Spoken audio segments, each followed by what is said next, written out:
We had read about this story in an article in the Miami New Times, and it was about a kid who was born rich in Florida and then kind of decided to give a lot of it up to dedicate his life to Haiti.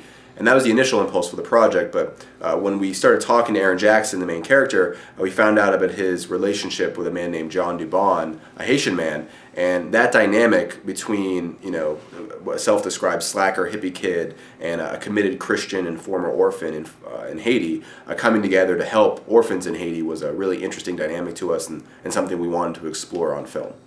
We were in Haiti 5 times total on our 3rd trip to Haiti in January of 2010. We were there during the earthquake. We were having an early dinner with John Dubon, subject to our film, and we were just sitting at the table when everything started shaking. And it took us a couple of seconds to realize that we're in the middle of an earthquake. So we ran outside and sort of just trying to orient ourselves. And all the kids were safe, thank God. All the workers were safe.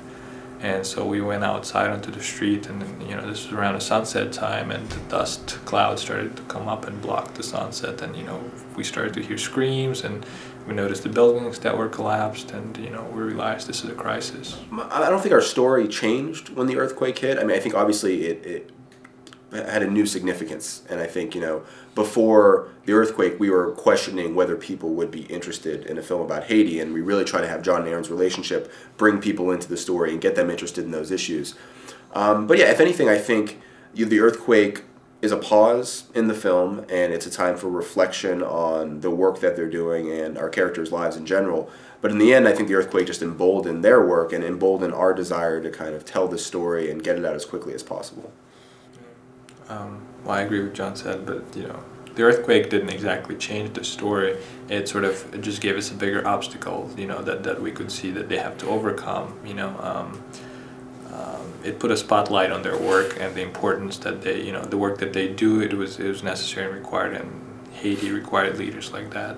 Roman and I have talked about the fact that our film has sort of a special importance with the fact that we were able to be there before the earthquake, for the earthquake, and then after the earthquake. So we have sort of a special perspective to offer that I think is valuable for people to see. But regardless, I mean, the problems that existed in Haiti existed before the earthquake, and they're definitely existing after the earthquake. I read a report the other day that only 2% of the rubble in Port-au-Prince has actually been removed. And it's unfortunate because I think when a tragedy like that happens, a lot of people flock, and a lot of people are really interested because these are incredible stories coming out of Haiti. But Anderson Cooper actually did a story 6 months after the earthquake, and nobody watched. So we're hoping that a film like this will keep Haiti in the national conversation, so people realize that even though those immediate stories aren't happening, there's still very important stories happening. It's important to help people understand that they should help in the rebuilding of the country.